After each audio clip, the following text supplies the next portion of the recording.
माधव कुंज बिहारी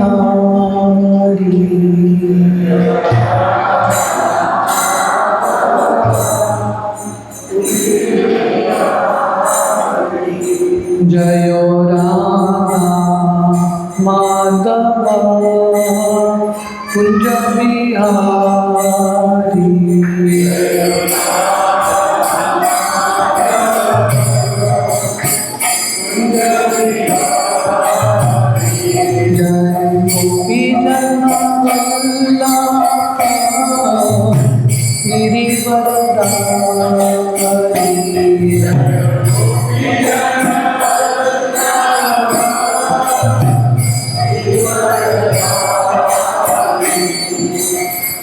यशोदानंदन व्रज जनरंजना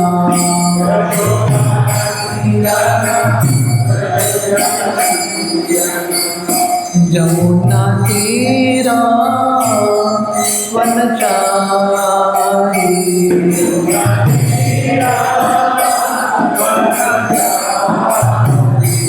यमुना तीरा वनचारी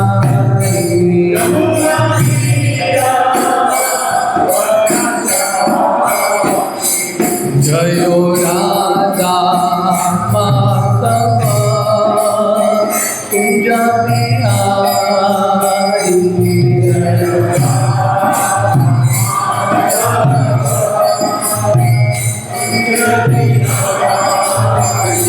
जय गोपी जनवल्लभ गिरिवरदारी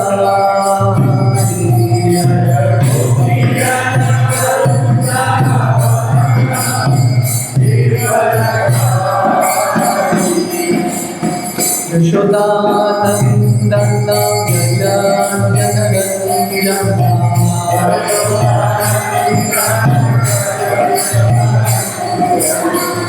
यमुना तीरा वनचारी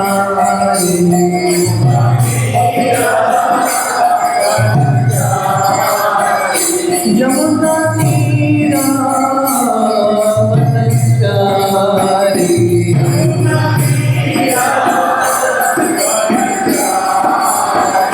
जय राधा माधव कुंज बिहारी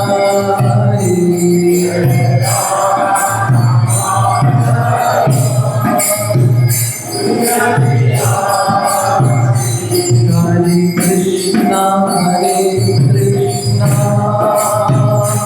कृष्णा कृष्णा हरे हरे हरे राम राम राम हरे हरे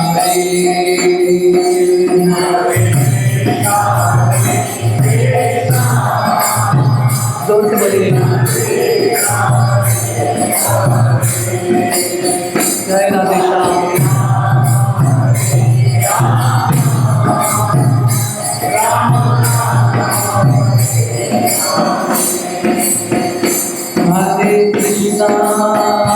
हरे कृष्णा कृष्णा कृष्णा हरे हरे हरे राम राम राम हरे हरे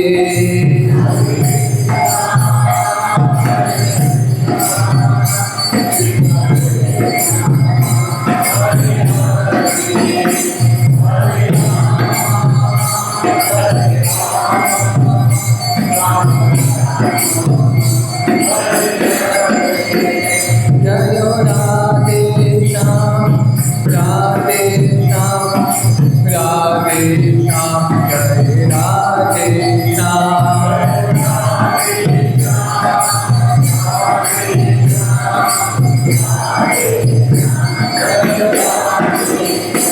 जय वृंदावन राम वृंदावन राम वृंदावन राम जय वृंदावन राम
ओम नमो भगवते वासुदेवाय। ओम नमो भगवते वासुदेवाय। ओम नमो भगवते वासुदेवाय। नारायणं नमस्कृत्य नरं चैव नरोत्तमं देवीं सरस्वतीं व्यासं ततो जयमुदीरये। नष्टप्रायेषु अभद्रेषु नित्यं भागवत सेवया भगवती उत्तमश्लोके भक्तिर्भवति नैष्ठिकी। कृष्णाय वासुदेवाय देवकी नंदनाय च नंदगोपकुमाराय गोविंदाय नमो नमः। नमो पंकजनाभाय नमो पंकजमालिने नमो पंकजनेत्राय नमस्ते पंकजांग्रये। हरे कृष्ण। तो आप सबका बहुत बहुत स्वागत है ये गीता महोत्सव के कार्यक्रम में। हम बहुत आभारी हैं कि तालेगांव के जितने भी निवासी हैं, गाँववासी हैं, आप लोग आ रहे हैं यहाँ पे भगवान के बारे में, गीता के बारे में श्रवण करने के लिए। ये गीता महोत्सव का हमारा तीसरा सत्र है और बहुत अच्छा लग रहा है कि लॉट ऑफ पीपल, बहुत सारे लोग धीरे धीरे जुड़ रहे हैं। तो लास्ट टाइम हमने भगवद गीता का पहला अध्याय शुरू किया था। आप में से किसी को याद है लास्ट टाइम हमने क्या चर्चा किया? Did you remember? हमने भगवद गीता का पहला अध्याय, पहला श्लोक हमने शुरू किया था।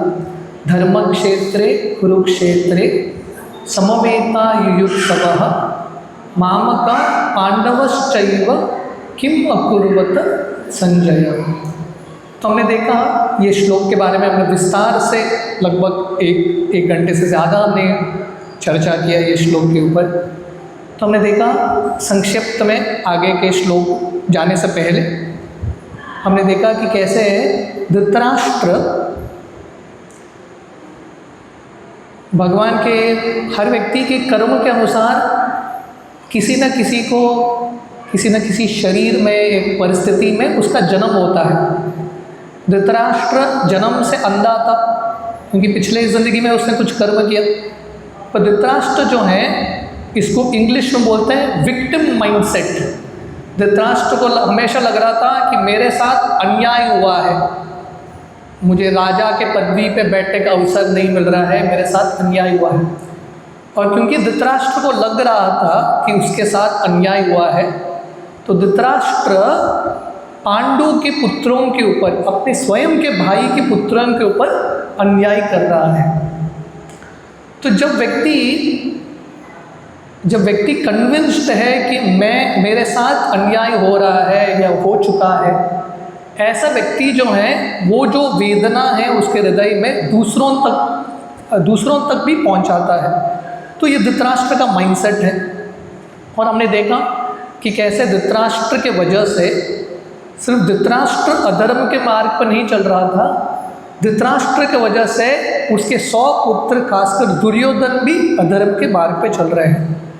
तो हमने ये डिस्कस किया था कि कैसे जो रिस्पॉन्सिबल व्यक्ति हैं, अगर कोई एक रिस्पॉन्सिबल पोस्ट है, एक पिता बनना, एक माता बनना एक रिस्पॉन्सिबल पोस्ट है।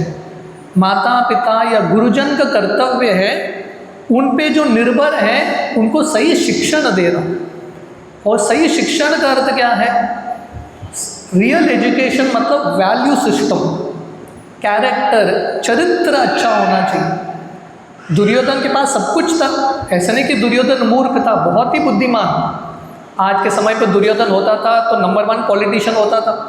दुर्योधन बहुत बुद्धिमान था, पर कैरेक्टर नहीं है, चरित्र नहीं है, तो ऐसा ज्ञान का क्या फायदा। तो धृतराष्ट्र ने अपने पुत्र दुर्योधन को सब कुछ दे दिया, पर एक चीज़ नहीं दिया। वो क्या है? कैरेक्टर नहीं दिया। केवल अष्टकम एक श्लोक है, स गुरु स पिता चापि स माता बांधवोपि स शिक्षये चेन सदा स्मर्तुम हरेर नामैव केवलम। तो केवल अष्टकम के श्लोक में वर्णन आता है। हरे कृष्ण।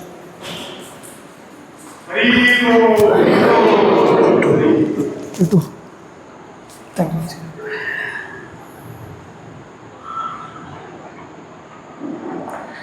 केवल अष्टकम के श्लोक में वर्णन आता है कि माता पिता का, गुरुजन का कर्तव्य क्या है? शिक्षये चे सदा स्मर्तुम।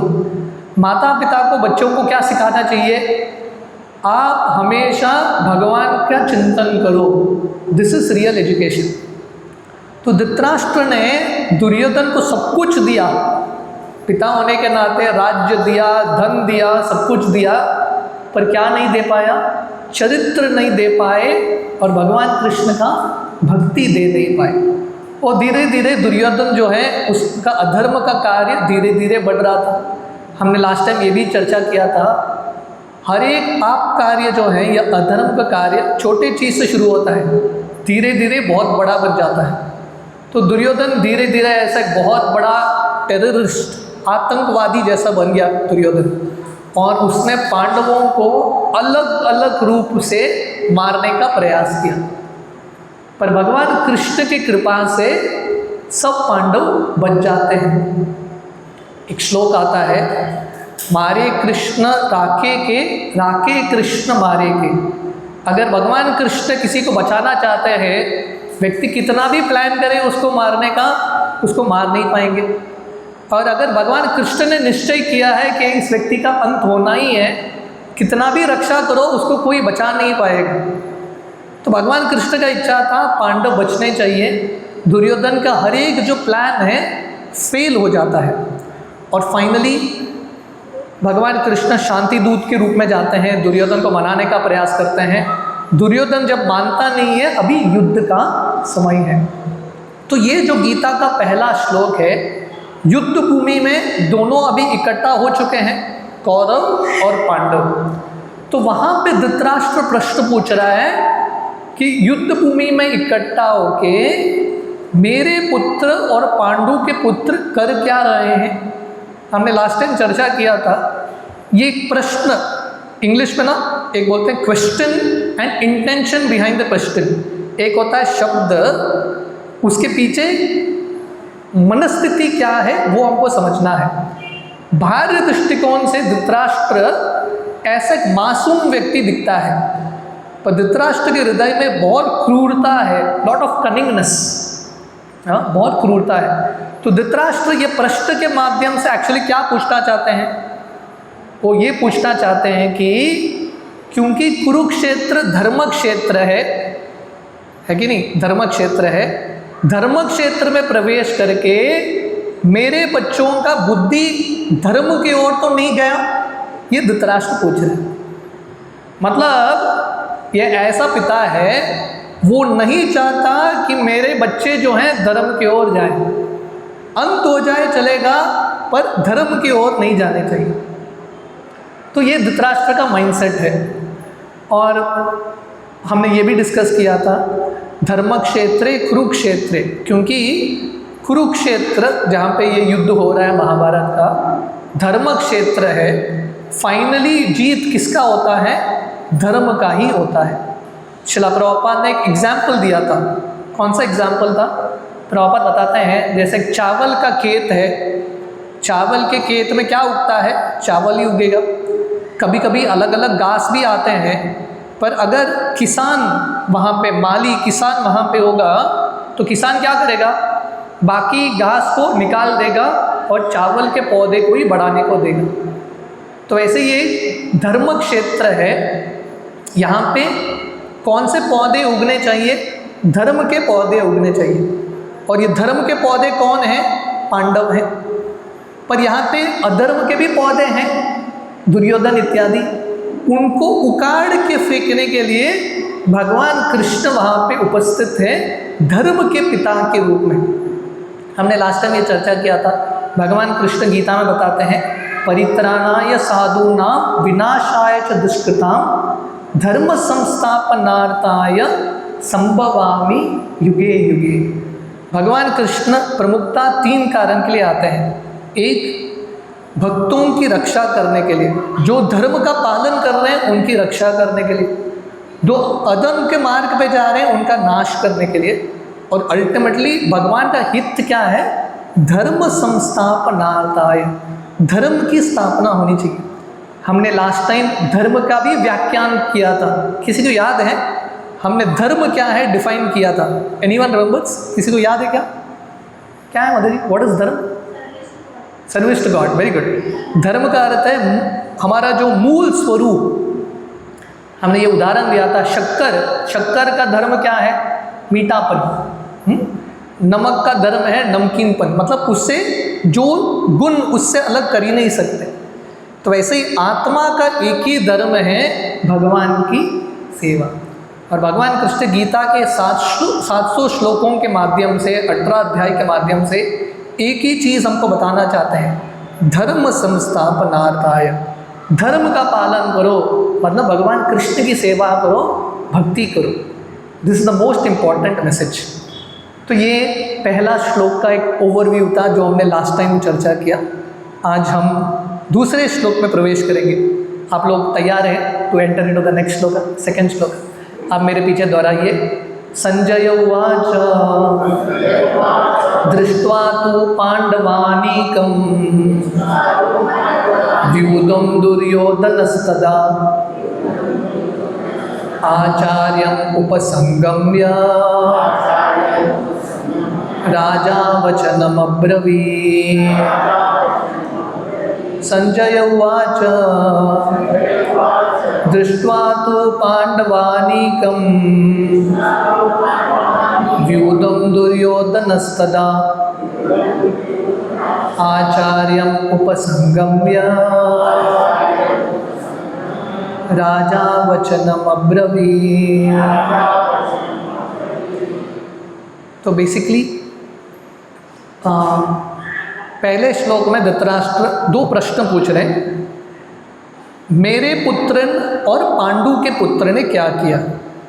उसके उत्तर में संजय ये दूसरे श्लोक से शुरू करते हैं। हमने लास्ट टाइम ये भी वर्णन किया था, धृतराष्ट्र अंधा था, इसलिए रणभूमि में नहीं गया। देखिए उस समय 5000 साल पहले क्षत्रियों का ये करेज था, सिर्फ एक ही व्यक्ति पूरे कुरुकुल में, एक ही पुरुष युद्ध के लिए नहीं गया, और वो कौन था? धृतराष्ट्र। धृतराष्ट्र छोड़ के बाकी सब कुरुक्षेत्र के रणभूमि में थे। भीष्म जैसे बूढ़े व्यक्ति भी थे, अभिमन्यु जैसा 16 साल का बच्चा भी था। ओनली 1 पर्सन एग्जम्प्टेड, धृतराष्ट्र अंधा था इसलिए उसको छोड़ दिया। मतलब 5000 साल पहले क्षत्रियों का युद्ध का भी स्पिरिट देखो, बच्चा भी चला जाता है, बूढ़ा भी चला जाता है, कोई घर में नहीं बैठता। धृतराष्ट्र अंधा था और रह गया, पर धृतराष्ट्र देखना चाहता था पूरे युद्ध को। व्यासदेव जो धृतराष्ट्र के पिता हैं, धृतराष्ट्र को बोलते हैं चलो मैं तुमको दृष्टि देता हूँ। पर धृतराष्ट्र को मन ही मन पता है कि क्या देखना है, अभी युद्ध में सब उसके ही बच्चे मरने वाले हैं, उसको देखने के लिए क्या दृष्टि चाहिए। तो व्यासदेव बोलते हैं ये जो वर है आप मेरे सेक्रेटरी संजय को ट्रांसफ़र कर दो, संजय देखेगा और मुझे पूरा कमेंट्री बताएगा। पहला श्लोक में धृतराष्ट्र ने क्या पूछा, मेरे पुत्र और पांडु के पुत्र युद्ध भूमि में इकट्ठा होके कर क्या रहे हैं। एक्चुअली उसका ये भी इंटरेस्ट था, अभी मैच है पांडवास वर्सेस कौरवास, जैसे आजकल होता है ना इंडिया पाकिस्तान है कि नहीं है, जो भी हो हॉट गेम। तो ऐसे कौरव और पांडवों के बीच में युद्ध है, और कभी कभी मैच शुरू होने से पहले प्रिडिक्शन होता ना, जैसे इलेक्शन के पहले प्री पोल रिजल्ट, तो वैसे ही युद्ध शुरू नहीं हुआ, पर धृतराष्ट्र जानना चाहता है कि कौन जीत सकता है, who is going to win, संभावना किसका है। एक्चुअली ये पहले श्लोक का उत्तर, एक्चुअल आंसर संजय लास्ट श्लोक में देते हैं। यत्र योगेश्वर कृष्ण तत्र पार्थ धनुर्धर तत्र श्री विजयो भूतिर ध्रुवा नीतिर्मतिर्मम। धृतराष्ट्र का प्रश्न क्या था, कौन जीतेगा, मेरे पुत्र की पांडु के पुत्र। संजय लास्ट गीता के श्लोक में उत्तर देते हैं, जीत पांडवों का ही होगा, क्योंकि जहाँ पे कृष्ण है वहीं पे जीत है। पर संजय तुरंत वो श्लोक बता देंगे, धृतराष्ट्र गीता कैसे सुनेगा, है कि नहीं। तो संजय भी बहुत बुद्धिमान है। संजय आंसर एंड में देते हैं, धीरे धीरे धृतराष्ट्र को गीता का ज्ञान, सिद्धांत जो है, जो तत्व ज्ञान है, आध्यात्मिक ज्ञान है, वो दे रहे हैं। तो ये दूसरा श्लोक है। संजय यहाँ पे धृतराष्ट्र को बता रहे हैं, जब दुर्योधन देखता है कि पांडवों ने एक बहुत बड़ा सेना आयोजित किया है 7 अक्षौणी का, दुर्योधन ये सेना को देख के, पांडवों की सेना को देख के थोड़ा डर जाता है, और दुर्योधन अपने गुरु द्रोणाचार्य के पास जाके कुछ शब्द बोलते हैं। ये दूसरा श्लोक का अर्थ है, दृष्ट्वा तु पांडवानीकम। आप श्लोक देखिए, दृष्ट्वा जब दुर्योधन देखता है, पांडव व्यूढ़म दुर्योधनस्तदा, पांडवों ने व्यूड एक अरेंजमेंट किया है सेना का। उस समय क्या होता है, आचार्य उपसंगम्य, दुर्योधन आचार्य, यहाँ पे आचार्य मतलब द्रोणाचार्य के पास जाते हैं, राजा वचनम अब्रवीत, और दुर्योधन द्रोणाचार्य को कुछ शब्द बोलते हैं। गीता में कुल मिला के 700 श्लोक है, 700 श्लोकास इन गीता। पूरे 700 श्लोक में एक ही श्लोक धृतराष्ट्र बोलता है पहला, उसके बाद उसको बोलने का अवसर ही नहीं दिया संजय और भगवान कृष्ण ने टेक ओवर कर दिया, क्योंकि मूर्ख व्यक्ति बोलेगा क्या, है कि नहीं। बोलने के लिए भी कुछ बुद्धि चाहिए। तो एक ही श्लोक वो पूछता है, बाकी सब श्लोक भगवान कृष्ण और अर्जुन के बीच में संवाद। पूरे गीता में 41 श्लोक संजय बोलते हैं, 84 श्लोक जो है अर्जुन बताते हैं, एंड देन 574 श्लोक भगवान कृष्ण बताते हैं। आप गिनती करेंगे टोटल इट इज 700 श्लोकस। तो हमने ऑलरेडी देखा धृतराष्ट्र के माइंडसेट को बोलते हैं डुप्लिसिटी। डुप्लिसिटी का अर्थ क्या बताया, डुप्लिसिटी मतलब सामने कुछ बोलना पर मन में कुछ और विचार रखना। जैसा कोई आपके सामने आ गया और बोलेंगे आप बहुत ही अच्छे हो, पर पीछे जाते ही उसी का गाली देना, उसी के बारे में किसी और को बोलना, इसको बोलते हैं डुप्लिसिटी, डबल रोल। तो धृतराष्ट्र ऐसा डबल रोल खेल रहा था, बोल रहा था मीठा शब्द पर उसका अर्थ कुछ और ही है। तो ये सेक्शन में आगे के थोड़े वर्सेस में हम धृतराष्ट्र का भी माइंडसेट देखते हैं, और यहाँ पे ये श्लोक में खासकर हम दुर्योधन का माइंडसेट देखते हैं। हरे कृष्ण।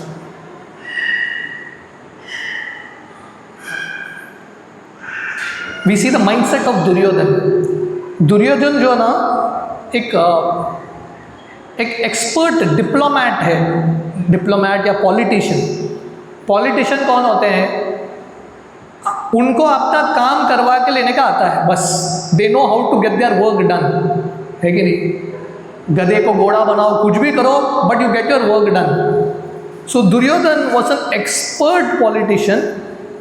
किसको कैसे मैनिपुलेट करना है दुर्योधन को परफेक्टली पता है। तो दुर्योधन जो है अभी क्या कर रहे हैं, इतने डर गए हैं। डर क्यों गए हैं दुर्योधन? पहला, लास्ट टाइम हमने महाभारत के बारे में थोड़ा बताया था, पांडवों को दुर्योधन ने द्यूत क्रीड़ा में हरा दिया, गैम्बलिंग मैच में हरा दिया, और पांडवों को 13 साल जंगल भेज दिया। अभी पांडव जब जंगल में है, उनके पास है ही क्या, कुछ भी नहीं है। सेना पूरा हस्तिनापुर का दुर्योधन के जेब में है। पांडवों ने ये पूरा जो अभी युद्ध के लिए सेना इकट्ठा किया है, कहाँ से इकट्ठा किया है? जंगल में रह के इकट्ठा किया है। मतलब इनके हाथ में कुछ भी नहीं था, फिर भी पांडवों के पास अभी युद्ध भूमि में कितने अक्षौणी सेना थे? 7 अक्षौणी सेना। दुर्योधन के पास 11 अक्षौणी सेना था, पर पांडवों के पास कितना सेना था? 7 अक्षौणी। वो ही बड़ी बात है, वेरी बिग थिंग। मतलब कुछ भी नहीं था इनके हाथ में, फिर भी क्योंकि ये भगवान कृष्ण पे विश्वास रख रहे थे और धर्म का पालन कर रहे थे, बाकी जितने भी धार्मिक राजा थे पांडवों के साथ आ गए। तो दुर्योधन भयभीत इसलिए है, पहला कारण वो देखता है कि इतना बड़ा सेना पांडवों ने इकट्ठा किया। दूसरा कारण दुर्योधन भयभीत है क्योंकि वो देखते हैं कि इनका जो सेना है उसमें एक यूनिटी है। यूनिटी को बोलता ना, साथ में ये लोग। देखिए, ये दुनिया में सक्सेस पाने के लिए, सफलता प्राप्त करने के लिए संख्या, नंबर की ज़रूरत नहीं है। नंबर हुआ तो अच्छा है, पर सबसे इम्पॉर्टेंट है जो ग्रुप है वो ग्रुप में यूनिटी है क्या? Is there unity in the group? कौरवों का पक्ष स्टडी करेंगे ना, उनका एक दूसरे के साथ जमता ही नहीं था। कैसे तो साथ में थे बट उनके they were not having good equations at all. Bhishma का कर्ण के साथ जम नहीं रहा था, है कि नहीं? कर्ण का शाल्व के साथ जम नहीं रहा था। हर एक व्यक्ति का किसी न किसी के साथ अनबन था, फिर भी अपने स्वार्थ के लिए इकट्ठा थे। पर पांडव सेना का खासियत है, हालांकि उनके पास सेना कम है पर वो सब लोग इकट्ठा हैं, और वो सब लोगों का, कौरव सेना में हर एक व्यक्ति का अपना अपना गोल था, अपना अपना लक्ष्य था। पांडव सेना में सबका एक ही लक्ष्य था। वो क्या था? भगवान कृष्ण को प्रसन्न करना और धर्म का जीत। सो देयरफॉर सबसे महत्वपूर्ण है संख्या से ज़्यादा टीम में एक यूनिटी हो, एक कॉमन गोल हो। तो दुर्योधन ये 2-3 कारण के लिए बहुत भयभीत होते हैं। यहाँ पे शब्द आता है अक्षौणी। जब हम बोलते हैं ना, पांडवों के पास 7 अक्षौणी सेना था, कौरवों के पास 11 अक्षौणी सेना। ये अक्षौणी क्या है? ये भी एक संख्या है। एक अक्षौणी सेना में कितने योद्धा होते हैं उसका भी वर्णन महाभारत में आता है। तो जिन लोगों को लगता है कि महाभारत काल्पनिक है, आप स्टडी करेंगे ना, it is a deep science, एक बहुत डीप विज्ञान है। एक अक्षौणी में कितने सारे सैनिक होते हैं? 21,870 चैरियट्स, 21,870 रथ होते हैं। इसके साथ साथ 21,870 एलिफेंट्स, हाथियों पे चलने वाले योद्धा। इसके साथ साथ 65,000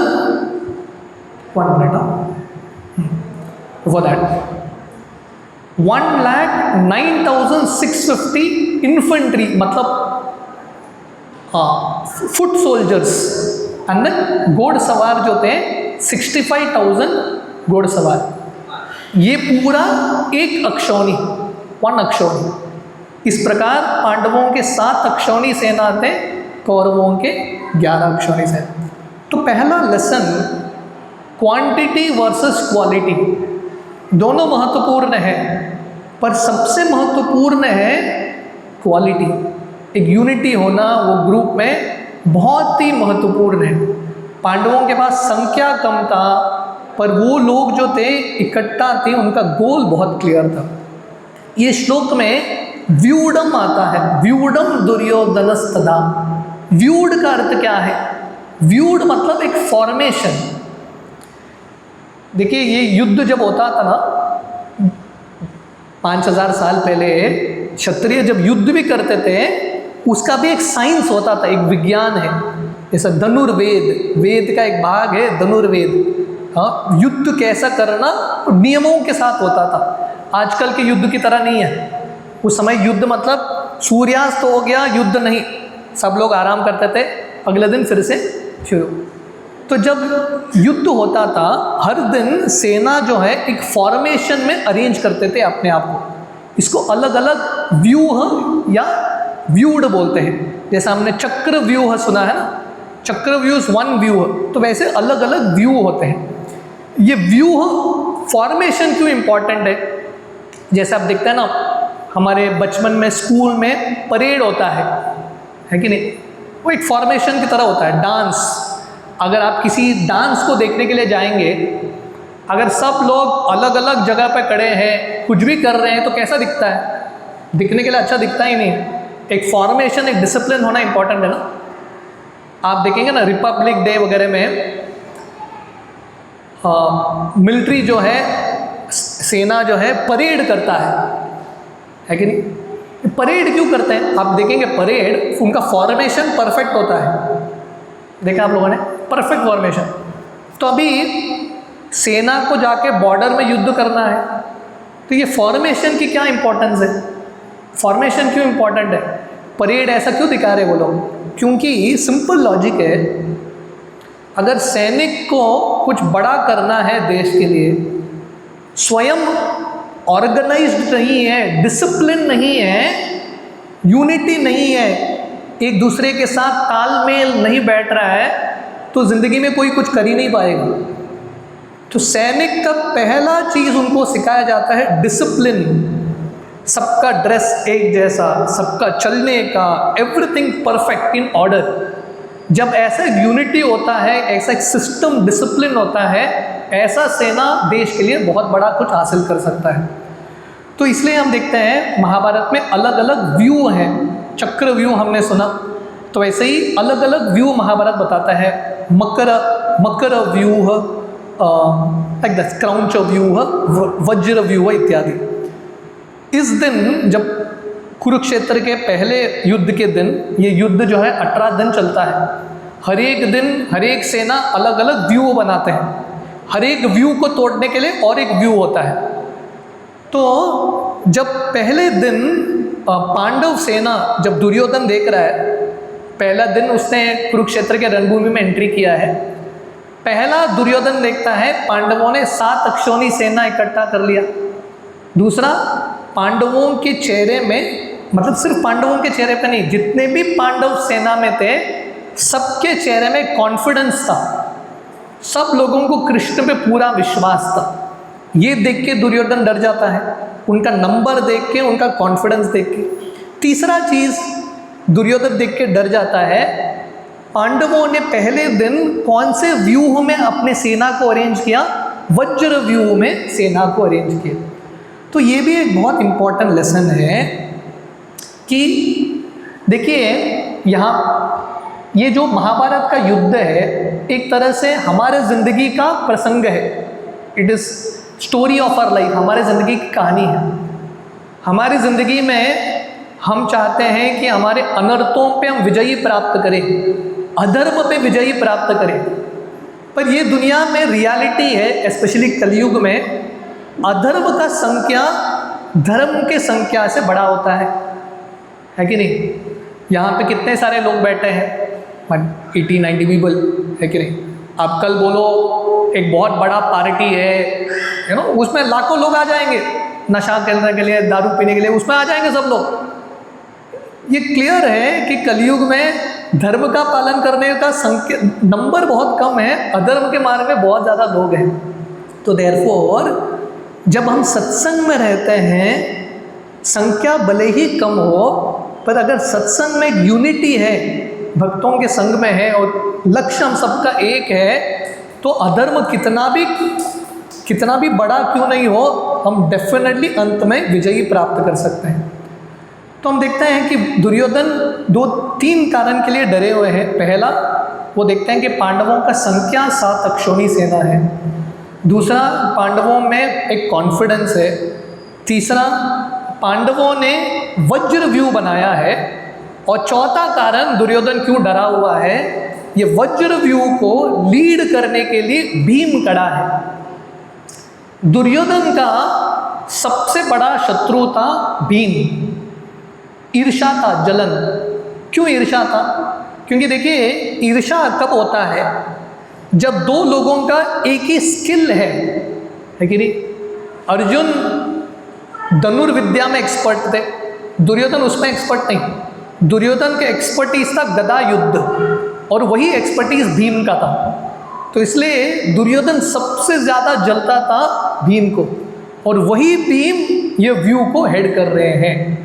इसलिए दुर्योधन बहुत ही डरा हुआ है, और दुर्योधन किसके पास जा रहे हैं? द्रोणाचार्य के पास। तो ये यहाँ पे हम देखते हैं कि दुर्योधन के पास इतना बड़ा सेना है, फिर भी दुर्योधन जो है डरा हुआ है, इज फियरफुल। क्यों डरा हुआ है? क्योंकि उसको अपने बुद्धि पे, अपने शक्ति पे विश्वास है, उसको भगवान पे विश्वास नहीं है। तो हम सबके ज़िंदगी में भय है, फियर इज देयर। कौन बोल सकता है कि भय नहीं है? पर अगर हमारे पास भगवान के ऊपर विश्वास है तो भय से हम ज़्यादा भयभीत नहीं होंगे, will not be very fearful, right. हमारे आचार्य गोविंद दास कविराज उनके गीत में बताते हैं, भजहु रे मन श्री नंद नंदन अभय चरनार विंदरे। अगर हम भगवान कृष्ण का आश्रय लेंगे तो हम भयभीत नहीं होंगे। पांडव जो है संख्या कम है पर भयभीत नहीं थे। कुरुक्षेत्र के रणभूमि के बीचों बीच 18 दिन के ये युद्ध में, शायद 8वां 9वां दिन, अभिमन्यु 16 साल का बच्चा चक्रव्यूह में भेद देता है, अकेले जाता है, पीछे मुड़ के भी नहीं देखता, पर अभिमन्यु डरा नहीं क्योंकि वो कृष्ण का भक्त है। पर अगर कोई भगवान का भक्ति नहीं कर रहा, भगवान पे उसको विश्वास नहीं और अधर्म के मार्ग पे चल रहा है, नेचुरली भय होता है। जब कोई चोरी करता है या कुछ गलत कार्य करता है ना, पुलिस वो व्यक्ति को कैसे पकड़ते हैं बताएं? उनका आंख देख के, they look at their eyes.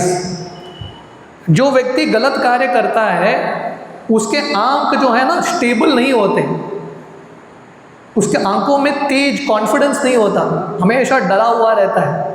उसको लगता है कि कोई देख लेगा, पकड़ लेगा, ऑलवेज वेरी स्कैर्ड, है कि नहीं?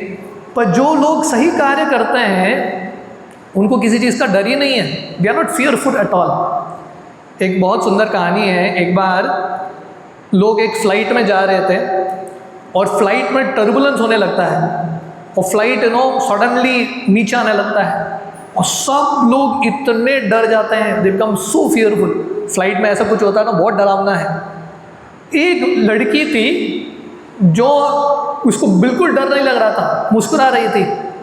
तो उसके पास में एक पैसेंजर बैठे थे, वो लड़की को पूछते हैं तुमको डर ही नहीं है क्या? तो लड़की बोलती है वो जो पायलट बैठा है ना, फ्लाइट चला रहे हैं, वो मेरे पिताजी हैं, मुझे पूरा कॉन्फिडेंस है मेरे पिताजी कुछ होने को नहीं देंगे फ्लाइट को। She had full confidence. तो ऐसे ही हम सबकी ज़िंदगी में, जैसे ये बच्ची, उसको पूरा कॉन्फिडेंस है कि मेरे पिता मुझे बचाएंगे, तो वैसे ही अगर हम भगवान कृष्ण पे विश्वास रखते हैं, when we feed our faith, हमारा सब भय चला जाएगा। तो अभी प्रश्न है, हमारे फेथ को, विश्वास को कैसे बढ़ाएं? How do we increase our faith? भगवान कृष्ण पे हम विश्वास कैसे बढ़ाएं? जब हम भगवान कृष्ण के बारे में श्रवण करते हैं और खासकर उन भक्तों के संग में आते हैं जिनको हमसे ज़्यादा श्रद्धा है भगवान कृष्ण के ऊपर, उनके संग में हमारा भी श्रद्धा बढ़ता है, फेथ इंक्रीजेस, है कि नहीं? तो therefore association of devotees is very very important. और तीसरा सबसे इंपॉर्टेंट चीज़ जो है, जब हम हमारे परमात्मा के आवाज़ को सुनते हैं, है कि नहीं? जब भी मन में कुछ विचार आता है गलत कार्य करने का, उसी समय एक आवाज़ भी आती है, इसको इंग्लिश में बोलते हैं इनर कंसाइंस। परमात्मा बोलते हैं मत करो। अगर हम परमात्मा का सुनेंगे तो हम कभी भयभीत नहीं होंगे। परमात्मा का जब नहीं सुनते देन वी बिकम फियरफुल। तो यहाँ पे फियर के साथ डील करने का तरीका है हमारा भगवान कृष्ण पे विश्वास बढ़ाना और भगवान कृष्ण जो हमको बता रहे हृदय से उसको सुनना। तो ये दूसरे श्लोक में हम देखते हैं, जब दुर्योधन देखते हैं कि पांडवों ने 7 अक्षौणी सेना इकट्ठा किया, कुछ भी नहीं था इनके पास, लिटरली भिखारी थे, भिक्षुक थे, हाथ में कुछ भी नहीं था, फिर भी उन्होंने 7 अक्षौणी सेना अरेंज कर दिया। ये जो पहला दिन उन्होंने व्यूह बनाया, वज्र व्यूह बनाया, भीम उसके सामने है और सब पांडवों में कॉन्फिडेंस है कि वो लोग जीतेंगे युद्ध को। तो ये सब देख के दुर्योधन जो है बहुत भयभीत होते हैं और दुर्योधन अपने गुरु द्रोणाचार्य के पास जाके कुछ शब्द बोलते हैं। और वो द्रोणाचार्य को क्या बोलते हैं, तीसरे श्लोक में वर्णन आता है। आप मेरे पीछे ये श्लोक दोहराइए। पश्चैतां पांडुपुत्राणां आचार्यं आचार्य महतिं च मुं व्यूढं द्रुपदपुत्रेण तव शिष्येन धीमता। पश्चैतां पांडुपुत्राणां आचार्य महतिं च मुं व्यूढां द्रुपदपुत्रेण तव शिष्येन धीमता। तो इसका अर्थ है दुर्योधन अपने गुरु द्रोणाचार्य के पास जाके क्या बोलते हैं पता है? बोलते हैं देखो पश्चैताम, द्रोणाचार्य देखो पश्चैताम पांडुपुत्राणाम, देखो पांडुपुत्र ने क्या किया है, इतना बड़ा व्यूढ़म द्रुपद पुत्रेण, उन्होंने इतना बड़ा व्यूढ़ 7 अक्षौणी सेना इकट्ठा किया है। और उनके सेनापति कौन है? धृष्टद्युम्न द्रुपद पुत्रेण। ये धृष्टद्युम्न कौन है? द्रुपद महाराज का लड़का है, वो यहाँ का सेनापति है। और ये द्रुपद धृष्टद्युम्न द्रुपद पुत्र कौन है? तव शिष्येन धीमता, आपका शिष्य है।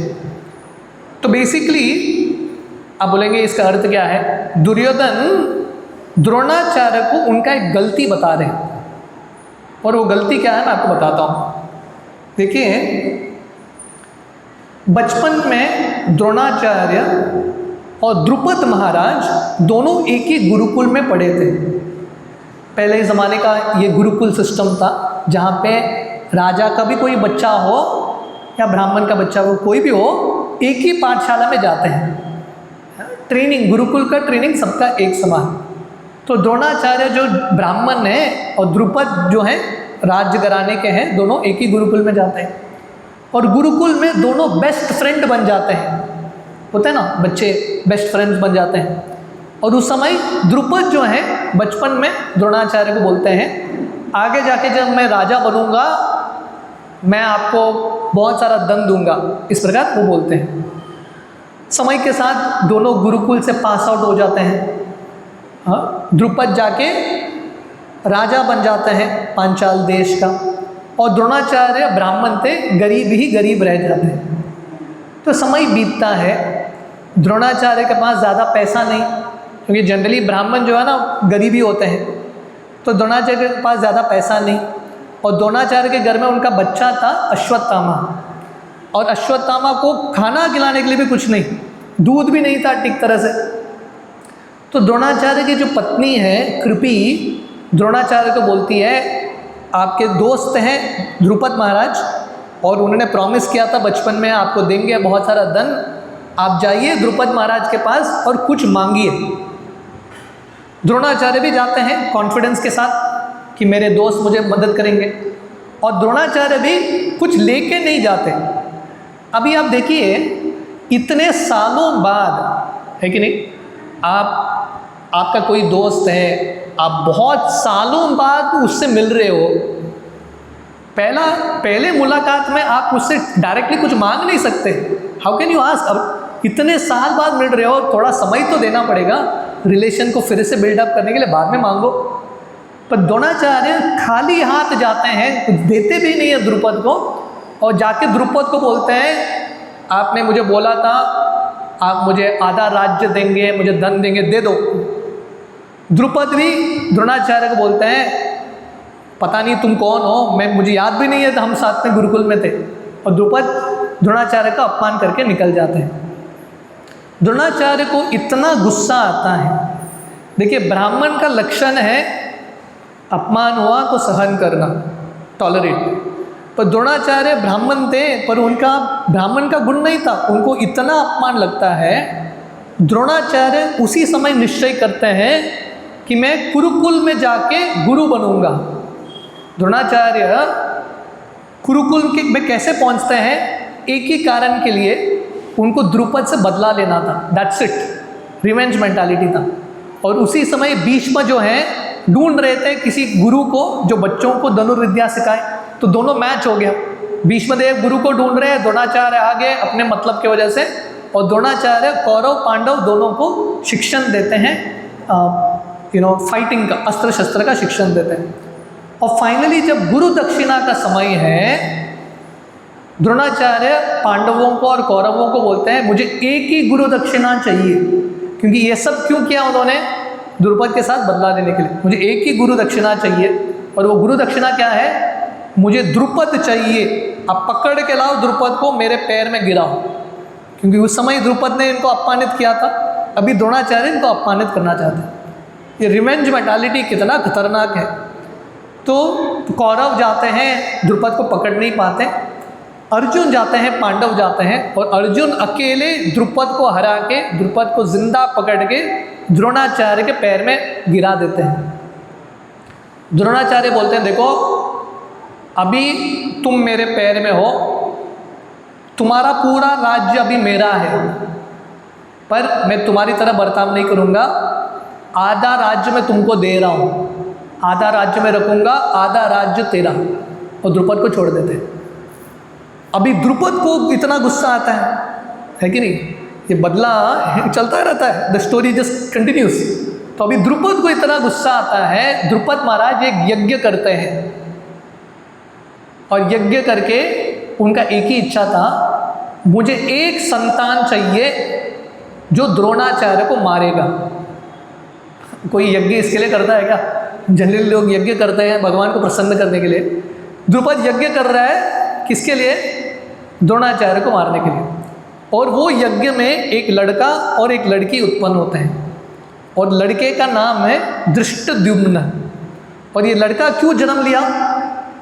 Y did he take birth?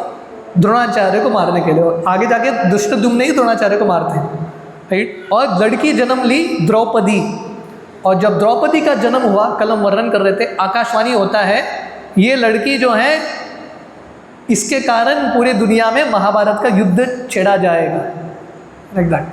That's the story of Dhrishtadyumna. तो धृष्टद्युम्न जो है, इसका जन्म होता है किसके लिए? द्रोणाचार्य को मारने के लिए। अभी धृष्टद्युम्न को धनुर्विद्या सिखाना है। द्रुपद महाराज क्या करते हैं पता है? धृष्टद्युम्न को द्रोणाचार्य के पास ही भेजते हैं धनुर्विद्या सिखाने के लिए।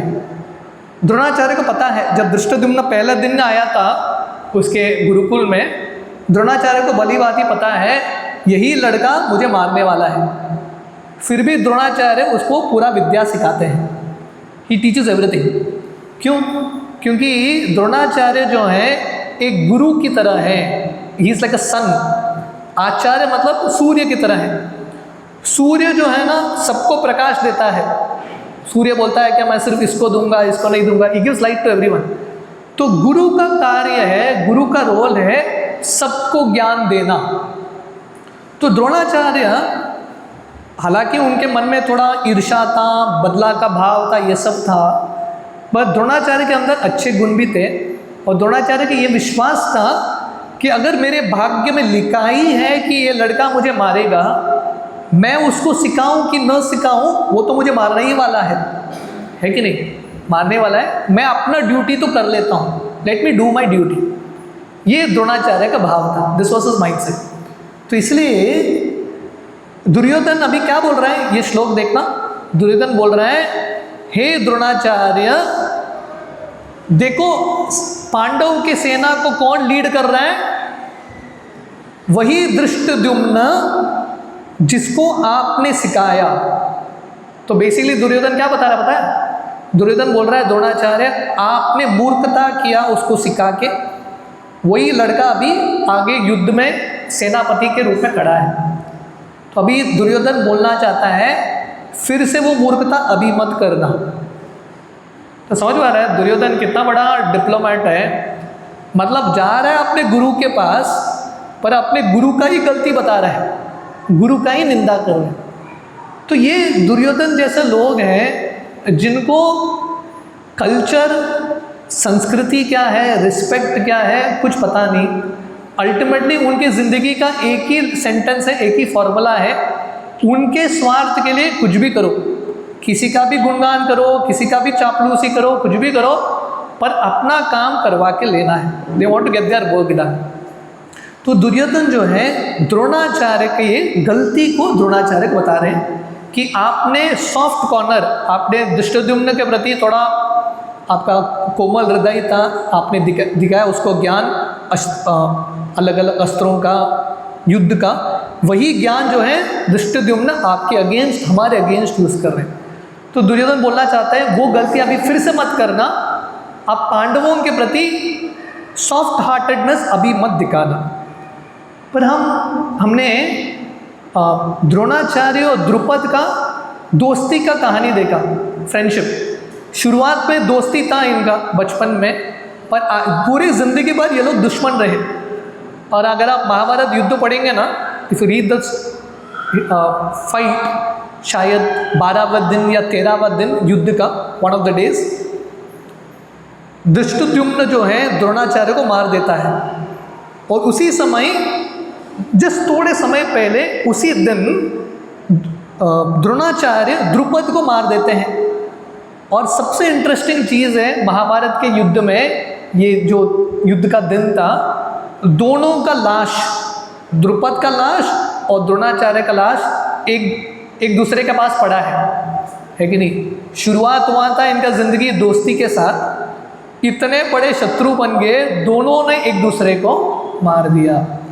पर हम ऐसे ही कहानी देखते हैं जैसे द्रुपद और द्रोणाचार्य की कहानी है, जो बचपन में इनके दोस्ती गुरुकुल के दिन में शुरू हुआ। एग्जैक्ट सेम स्टोरी लाइन है the friendship of Krishna and Sudama. तो ये जो कहानी हमने देखा, this is called superficial friendship. दोस्ती नहीं है, बाहरी दृष्टिकोण से दोस्ती, पर एक्चुअल दोस्ती जो है हम किस में देखते हैं? कृष्ण सुदामा में हम देखते हैं। जैसे द्रुपद और द्रोणाचार्य एक ही गुरुकुल में पढ़े, तो वैसे ही कृष्ण और सुदामा एक ही गुरुकुल में पढ़े, संदीपनी मुनि के गुरुकुल में।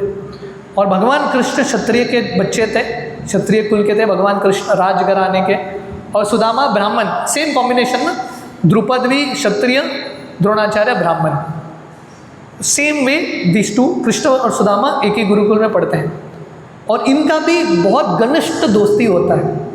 और आगे जाके जैसे द्रुपद महाराज राजा बनते हैं, भगवान कृष्ण द्वारकाधीश बन जाते हैं, और जैसे द्रोणाचार्य गरीब ब्राह्मण रह जाते हैं, सुदामा भी गरीब ब्राह्मण रहते हैं। और जैसे द्रोणाचार्य को उनकी पत्नी बोलती है जाओ द्रुपद से कुछ मांग के आओ, सुदामा की भी पत्नी सुदामा को बोलती है जाओ भगवान कृष्ण के पास, द्वारका में कृष्ण के पास इतना धन है, कृष्ण से कुछ पैसा मांग के आओ।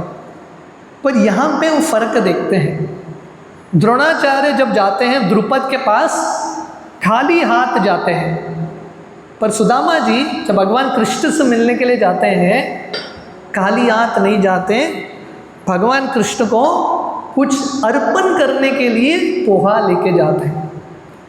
सो this is something that is very important. Friendship या संबंध जो है, संबंध कब टिकते हैं? जब हम देने के भाव में होते हैं, when we are in the mood of giving. Drupad और द्रोण का संबंध टूट गया क्योंकि दोनों लेने के भाव में थे। मैं उस व्यक्ति से कैसा लूं, संबंध टूटने ही वाले हैं। जब हमारा भाव रहता है मुझे देना है, मांगना नहीं है, I want to give not take, ऐसे संबंध टिक जाते हैं। दोनों तरफ से होना चाहिए संबंध, जो है दोनों पार्टी से होता है। दोनों के मन में भाव क्या होना चाहिए? मुझे देना है, मुझे लेना नहीं है, ये संबंध में, ऐसे ही संबंध टिकते हैं। सो सुदामा भगवान कृष्ण के पास जाते हैं लेने के लिए नहीं। हालांकि उनकी पत्नी तो बोला था जाओ कृष्ण से मांगने के लिए जाओ, पर सुदामा गए भगवान कृष्ण से मांगने के लिए नहीं, भगवान कृष्ण को अपना भक्ति, अपना प्रेम अर्पण करने के लिए गए। और भगवान कृष्ण भी जब सुदामा जी को देखते हैं, जब द्रुपद ने द्रोणाचार्य को देखा, द्रुपद ने क्या बोला? द्रुपद ने बोला वो बचपन का दोस्ती चला गया, फ्रेंडशिप के लिए स्टेटस इंपॉर्टेंट है, मैं राजा तुम कहाँ भिखारी, हमारा फ्रेंडशिप बनता नहीं। भगवान कृष्ण ये नहीं बोलते। ये दूसरा चीज़ है, संबंध जो है स्टेटस पे नहीं होता, संबंध is heart to heart relation. अब स्टेटस आप बीच में लाएंगे, you bring all these things, संबंध टूटने वाले ही। आप कंडीशन रखेंगे, संबंध टूटने वाले हैं डेफिनेटली। तो भगवान कृष्ण जो हैं पूरे ब्रह्मांड के स्वामी हैं भगवान कृष्ण, पर भगवान कृष्ण सुदामा जी को जैसे वो हैं वैसे ही स्वीकार करते हैं। सो this is another very important thing relationships में, एक्सेप्टेंस। जैसा वो व्यक्ति है उसको वैसे ही स्वीकार करना पड़ेगा। You have to learn to accept him as it is. तो भगवान कृष्ण सुदामा जी को आलिंगन करते हैं, और भगवान कृष्ण इतना प्रेम कर रहे हैं सुदामा जी से। भगवान कृष्ण को पता था कि सुदामा गरीब है, उसको धन की आवश्यकता है, पर भगवान कृष्ण के मन में भाव क्या था पता है? भगवान कृष्ण सोच रहे थे मैं सुदामा को पैसा दूंगा तो क्या होगा, मेरा स्तर जो है सुदामा से बड़ा हो जाएगा, है कि नहीं? भगवान कृष्ण सोच रहे थे मेरा स्तर सुदामा से बड़ा कैसे हो सकता है, इनफैक्ट सुदामा का स्तर मेरे से बड़ा है। तो भगवान कृष्ण भी सामने से सुदामा को देते नहीं है, क्योंकि वो नहीं चाहते कि सुदामा को बुरा लगे या सुदामा को ये लगे कि मैं इससे श्रेष्ठ हूँ। इसलिए भगवान कृष्ण मन ही मन निश्चय करते हैं सुदामा को वापस जाने दो अपने महल में, मैं वहाँ तक धन पहुँचा दूंगा। सो this is beautiful real friendship, जहाँ पे सही फ्रेंडशिप या सही संबंध क्या है? First, one doesn't focus on externals, बाह्य चीज़ों पे फोकस नहीं करते, है कि नहीं? व्यक्ति गरीब हो, अमीर हो, कोई भी हो, कैसे भी हो, एक्सटर्नल पे फोकस नहीं करना। दूसरा चीज़, गुड मेमोरी एंड ग्रैटिट्यूड, कृतज्ञ रहना और अच्छा मेमोरीज रखना, राइट? कृतज्ञ रहना बहुत इंपॉर्टेंट। सुदामा जी का ये भाव था, उन्होंने ज़िंदगी में कभी भगवान कृष्ण से कंप्लेन नहीं किया, जो भी उनका परिस्थिति था वेरी वेरी ग्रेटफुल, बहुत कृतज्ञ। और भगवान कृष्ण भी जब सुदामा वो पोहा लेके आते हैं ना, भगवान कृष्ण कितने कृतज्ञ थे, कितने कृतज्ञ थे। वो पोहा ज़्यादा महंगा पोहा नहीं था, ज़्यादा खास पोहा नहीं था। जब भगवान कृष्ण देखते हैं कि सुदामा प्रेम से मुझे कुछ अर्पण कर रहे हैं, भगवान कृष्ण के हृदय में भी कृतज्ञता, सुदामा के हृदय में कृतज्ञता कृष्ण भगवान के प्रति, कृष्ण भगवान के हृदय में कृतज्ञता सुदामा के प्रति। संबंध में, रिलेशन में जब कृतज्ञता होता है, देखिए संबंध टूटते कब हैं? जब हम भूल जाते हैं कि वो व्यक्ति ने आपके लिए क्या क्या किया, जब वो भूल जाते हैं वो संबंध टूट जाते हैं। उसने क्या नहीं किया उस पर जब फोकस करते हो ना, रिलेशंस ब्रेक। पर उस समय आप जब विचार करोगे इस व्यक्ति ने शायद अभी कुछ बुरे शब्द बोले होंगे, पर उसने मेरे लिए बहुत अच्छा किया है, ही sacrifice so much for me, उस पर फोकस करना बहुत इंपॉर्टेंट। हम किस पे फोकस करते हैं? देखिए, अब कोई संबंध होगा जो 20 साल से चल रहा है, 20 ईयर से संबंध चल रहा है अच्छे से, पर फाइनली एक किसी व्यक्ति ने कुछ कठोर शब्द बोल दिया, संबंध टूट जाता है। क्यों? क्योंकि आपने उस समय उसने क्या बोला उसी को फोकस किया है। 20 साल में उसने 1000 बार आपको अच्छे शब्द बोले होंगे, वो आप कन्वीनियंटली भूल गए। सो this is the second thing, good memory and gratitude, अच्छे चीज़ों के बारे में स्मरण करना जो वो व्यक्ति ने आपके लिए किया है। तीसरा चीज़, support in good and bad times, अच्छे समय पे बुरे समय पे साथ में रहना। और अच्छे समय से भी ज़्यादा इम्पॉर्टेंट है बुरे समय पे साथ में रहना, है कि नहीं? इंग्लिश में कहावत है ना, a friend in need is a friend in deed. जब ज़रूरत है तब दोस्त होना चाहिए, ज़रूरत के समय ही दोस्त नहीं है तो संबंध कहाँ का? सो देयरफॉर बीइंग प्रेजेंट, मुश्किल के समय पे वहाँ पर रहना, भले ही आप ज़्यादा कुछ कर नहीं पाओ, बट एटलीस्ट आप रहोगे, एक आश्वासन दोगे कि मैं हूँ, that is good enough. Fourth thing, जैसे मैंने बताया, willingness to give more take less. सही संबंध में, सही दोस्ती में क्या करना है, हमारा भाव क्या होना चाहिए, मुझे और देना है, कम लेना है। भगवान कृष्ण के साथ भी जब हम भगवान कृष्ण के साथ संबंध बनाते हैं, हमारा भाव क्या होना चाहिए, हम कृष्ण की भक्ति कर रहे हैं किसके लिए, कृष्ण को ज़्यादा देने के लिए, कृष्ण से लेने के लिए नहीं। We are not asking from Krishna, we want to give Krishna more and more. And जब हम भगवान कृष्ण को केंद्र में रखते हैं, जब भगवान कृष्ण केंद्र में है, वो संबंध अच्छे होते हैं, है कि नहीं। द्रुपद और द्रोण का प्रॉब्लम था, कृष्ण केंद्र में नहीं है, उन्हीं का स्वार्थ केंद्र में है। But we have to have Krishna in the centre, right. So this is what this, ये जो श्लोक बताता है। हमने देखा द्रोणाचार्य इतने सेल्फलेस टीचर हैं, उनको पता था धृष्टद्युम्न उनको मारने वाला है, फिर भी द्रोणाचार्य जो है धृष्टद्युम्न को ज्ञान देते हैं, क्योंकि द्रोणाचार्य को अल्टीमेटली विश्वास है आज नहीं तो कल शरीर मरने वाला है कि नहीं। ऐसा कोई व्यक्ति है जिसने शरीर को इटर्नली रखा है क्या, किसी ने नहीं रखा। शरीर तो आज नहीं तो कल मरेगा, पर एटलीस्ट मरण कभी भी आने दो, पर एटलीस्ट हमने कुछ अच्छा कार्य किया है, धर्म का कार्य किया है, दैट इज सक्सेस। हम यही महाभारत में हम देखते हैं, कृष्ण लीला में कंस का उदाहरण, आप लोग जानते हैं ना। कंस, जब वसुदेव और देवकी का विवाह होता है कृष्ण के माता पिता का, और कंस देवकी के रथ को चला के लेके जा रहा है, क्योंकि देवकी और कंस जो है भाई बहन। कंस अपने बहन से बहुत प्रेम करता है। शादी के दिन देवकी और वसुदेव के रथ को चला के लेके जा रहा है। उस समय आकाशवाणी होती है, हे मूर कंस, ये देवकी का 8वां पुत्र जो है आपके वध का कारण बनने वाला है। कंस क्या करता है, तुरंत तलवार उठा के देवकी को मारने के लिए तैयार, क्योंकि उसको अपना जान बचाना था, है कि नहीं। अपने जान को बचाने के लिए अधर्म करने के लिए तैयार है, इज रेडी टू डू अधर्म।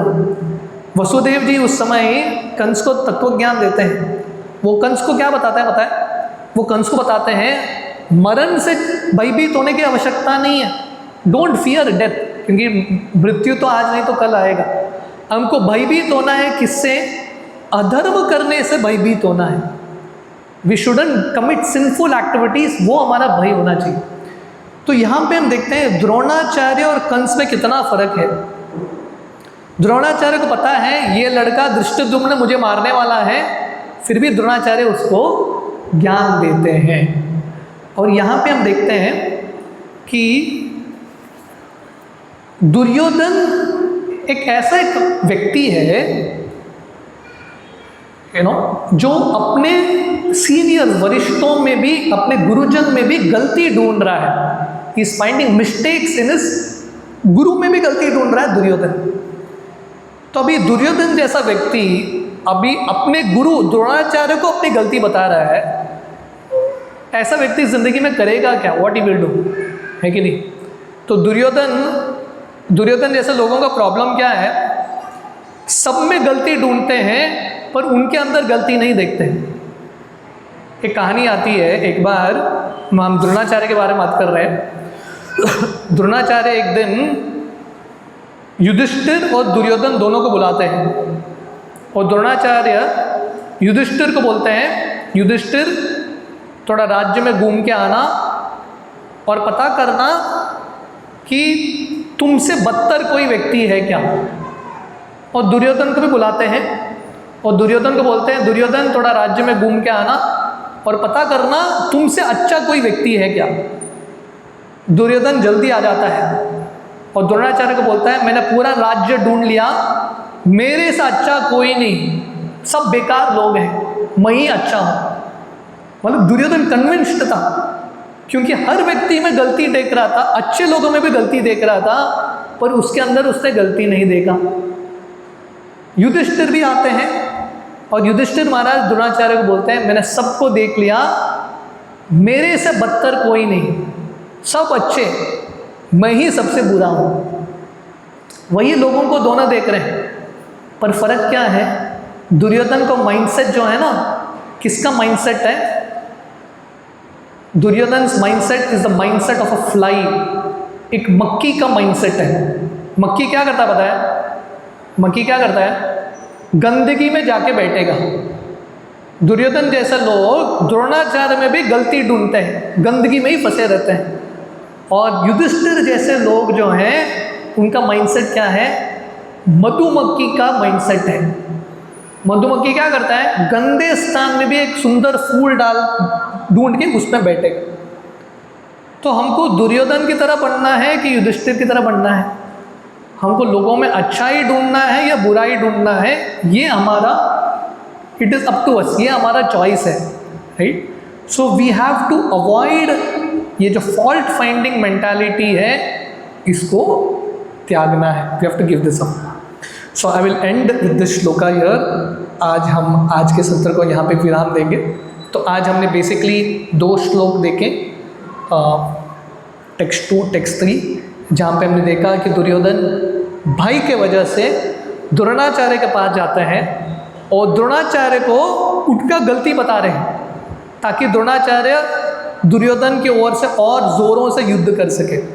सो this is the mindset of Duryodhana. कैसे दुर्योधन जो है बहुत कनिंग डिप्लोमैट है, अपना कार्य करने के लिए कौन सा भी हद तक जाने के लिए तैयार है दुर्योधन।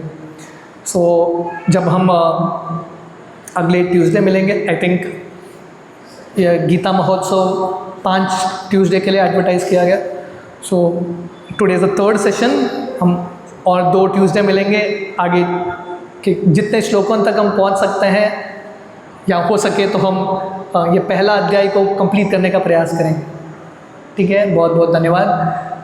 आशा करते हैं आपको थोड़े तो आज के विषय जो टेक होम लेसन्स हैं हमारे लिए, जो शिक्षा है लेके जाने के लिए, चिंतन मनन करने के लिए आपको समझ में आया होगा। आप इसके बारे में चिंतन मनन करेंगे। अल्टीमेटली हम श्रवण तो करते हैं, पढ़ते तो हैं, पर जो हम सुनते हैं उसके बारे में चिंतन मनन करके हमारी ज़िंदगी में उतारना बहुत इम्पॉर्टेंट है, वेरी इम्पॉर्टेंट। नहीं तो सिर्फ हेड के लिए एक विचार होगा, परिवर्तन होना, हृदय का परिवर्तन होना बहुत इम्पॉर्टेंट है। सो आप लोग घर जाइए, प्लीज़ थिंक अबाउट इट। आपके पास गीता है तो इन श्लोकों को पढ़िए, श्रील प्रभुपाद के तात्पर्य को। किसी का कुछ प्रश्न है? Anyone has any questions, any comments? किसी का कुछ प्रश्न है? द्रोणाचार्य का एक प्रसंग एकलव्य के साथ में आता है। उस प्रसंग में द्रोणाचार्य की कौन सी विशेषता और नेगेटिव पॉइंट्स हैं? ये एकलव्य का स्टोरी हम शायद next time we will discuss it. हाँ, समय मिले तो हम डिस्कस करेंगे, क्योंकि ये उत्तर में मैं जाऊंगा तो समय लगेगा। क्योंकि जनरली लोग ये एकलव्य की स्टोरी को जैसा समझना है लोग वैसे समझे नहीं, they have not understood it properly. तो इसका सही अर्थ क्या है, द्रोणाचार्य क्यों एकलव्य का अंगूठी मांगते हैं, उसके पीछे अर्थ क्या है, इसका पूरा जो बैकग्राउंड है, एकलव्य कौन था एग्जैक्टली, समय मिला तो probably next time will try to do. हाँ, यस। और किसी का कुछ प्रश्न? Okay, thank you very much. आप सबका बहुत बहुत धन्यवाद। आप लोग लास्ट टाइम भी आए, इस बार भी आए और ध्यान से आप लोग सुन रहे हैं। ठीक है, सो हम मिलेंगे नेक्स्ट ट्यूसडे। हरे कृष्ण। श्रील प्रभुपाद की जय।